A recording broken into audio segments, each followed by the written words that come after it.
안녕하세요. K뷰티가 어떻게 전 세계를 사로잡았나, 특히 그 성공 뒤에 숨겨진 유통 혁신, 이거 궁금해하셨죠? 오늘 당신이 공유해주신 자료들 보면서요, 이 K뷰티 판도를 바꾼 핵심 동력들을 한번 깊이 파헤쳐보려고 합니다. 뭐 제조업체 변화부터 글로벌 시장 공략, 디지털 전략까지 재밌는 이야기 많을 것 같아요. 네, 안녕하세요. K뷰티 성공 방정식을 푸는 여정, 이렇게 볼 수 있겠네요. 오늘 볼 자료들은요, 중소 브랜드가 어떻게 주역으로 떠올랐는지, 또 미국처럼 좀 까다로운 시장을 어떻게 뚫었는지, 그리고 올리브영이나 실리콘2 같은 플랫폼 역할, 그리고 뷰티테크 미래까지 이걸 다 보여주는 연구랑 기사들이에요. 핵심만 딱 뽑아서 명쾌하게 전달해 드릴게요.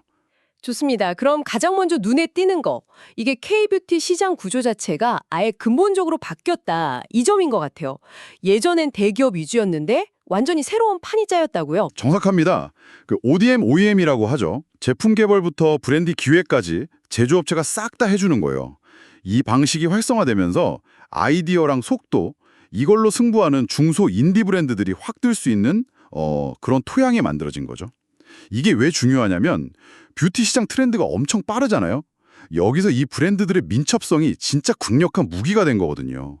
실제로 2024년에 올리브영에서 연매출 100억 넘긴 브랜드가 100개가 넘었고 그 상위 10개가 전부 한국 중소중견 브랜드라는 거. 이게 딱 보여주는 증거죠. 이야, 그 역동성이 해외에서도 먹힌 거네요. 특히 예전엔 거의 중국만 봤는데 거기서 벗어나서 미국 시장에서 그렇게 성과를 냈다는 게 참 흥미로워요. 네, 이건 K뷰티의 정말 중요한 전략적 전환이에요. 2024년에 미국으로 화장품 수출액이 17억 달러를 넘어서 프랑스를 제치고 1등이 됐다. 이건 진짜 대단한 성과죠. 올리브영에 오는 외국인 손님들 매출이 140% 늘고 국적도 보니까 189개국이래요.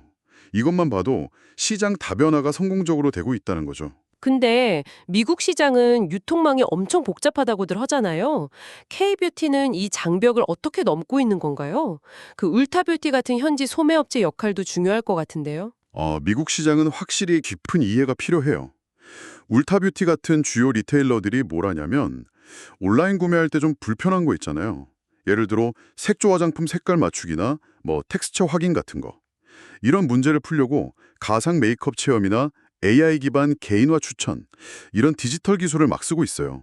K뷰티 브랜드들도 당연히 이런 현지 파트너들이랑 긴밀하게 협력하면서 디지털 고객 경험을 강화하는 쪽으로 가고 있죠. 유통혁신하면 실리콘2 얘기도 빼놓을 수가 없죠. 준소 브랜드들의 해외 진출을 돕는 되게 독특한 모델이라고 들었거든요. 네, 맞아요. 실리콘2는 브랜드사에서 직접 물건을 사요. 그걸 해외 유통망이나 소비자한테 직접 파는 딱 중간다리 역할을 하는 거죠. 브랜드 입장에서는 복잡한 수출 절차나 위험 부담 이런 걸 덜 수 있고 해외 바이어는 또 다양한 K뷰티 브랜드를 한 군데서 살 수 있으니까 양쪽 다 좋은 거죠. 특히 좀 자원이나 경험 부족한 중소 브랜드한테는 해외 진출 문턱을 확 낮춰준 진짜 중요한 조력자예요. 아까 올리브영 얘기도 나왔지만 다시 안 할 수가 없네요. 그냥 물건 파는 데가 아니라 K뷰티 생태계 자체를 키우는 역할을 한다고요. 네, 올리브영은 진짜 인큐베이터라는 표현이 딱 맞는 것 같아요. 예를 들면 클린뷰티 있잖아요. 유해 성분 빼고 안전한 원료 강조하는 거. 또 이너뷰티, 먹어서 피부 관리하는 거. 이런 새로운 카테고리를 막 발굴해서 소비자한테 알리고 그러면서 시장 파이 자체를 키우는 거예요. 동시에 괜찮은 신생 브랜드들 찾아서 입점 기회 주고 마케팅 지원해주고 그러니까 건강한 K뷰티 생태계를 만드는데 아주 핵심적인 역할을 하고 있는 거죠. 근데 이런 성공이 단순히 유통망 덕분만은 아닐 것 같아요. 전 세계 소비자들이랑 어떻게 연결되느냐, 그러니까 디지털 전략의 중요성이 커지고 있다는 분석도 있더라고요. 절대적으로 중요하죠. 특히 틱톡이나 인스타그램 같은 소셜미디어. 이게 K뷰티 트렌드가 퍼지고 소비자들이 정보를 얻는 핵심 통로예요. K뷰티 브랜드들은 되게 빠르고 솔직하게 소통하고 숏폼 콘텐츠 잘 만들고 인플루언서랑 협업하고 이런 걸로 젊은 소비자들이랑 효과적으로 교감하거든요. 근데 이런 방식이 유니레버 같은 글로벌 대기업들도 막 벤치마킹할 정도로 혁신적이라는 평가를 받아요. 기술 발전, 그러니까 뷰티테크 역할도 점점 커지는 것 같고요. AI나 빅데이터가 K뷰티 미래를 어떻게 바꿀까요? 2025년 이후로 뷰티테크 시장이 엄청 커질 걸로 보는데요. 핵심은 초개인화 같아요. 퍼펙트 코프 같은 회사가 만든 AI 기반 가상 메이크업 기술 보면 거의 9만 개에 가까운 피부톤이랑 다양한 메이크업 질감을 구현해요.